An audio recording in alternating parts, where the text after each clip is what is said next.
is Sunday, lockdown here in Jansan. So, dito tayo ngayon sa Kantong Soledad, kung saan manguha tayo ng mga damo.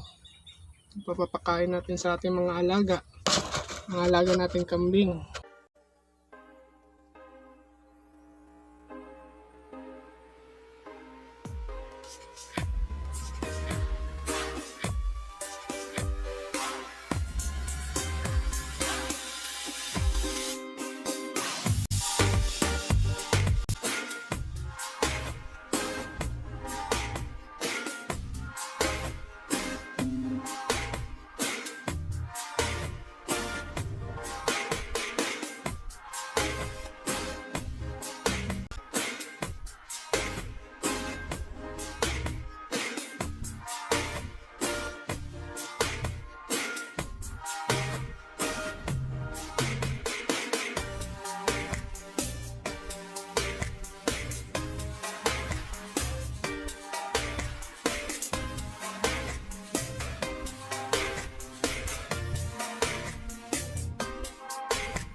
Namin ni Marikoy.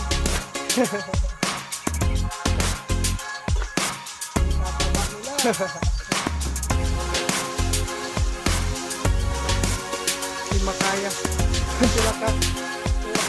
So, ito na nga po yung mga nakolekta natin. Ng mga damo para sa ating mga alaga.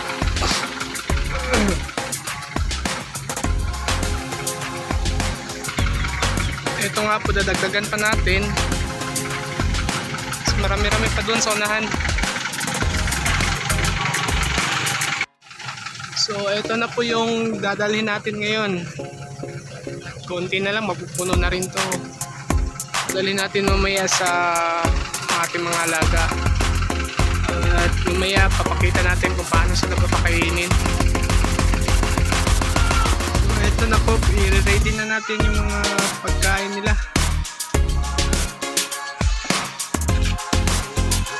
Ang tataba ng mga damo.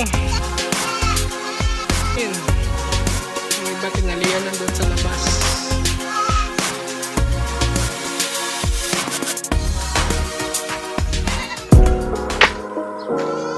Ready na, ready na.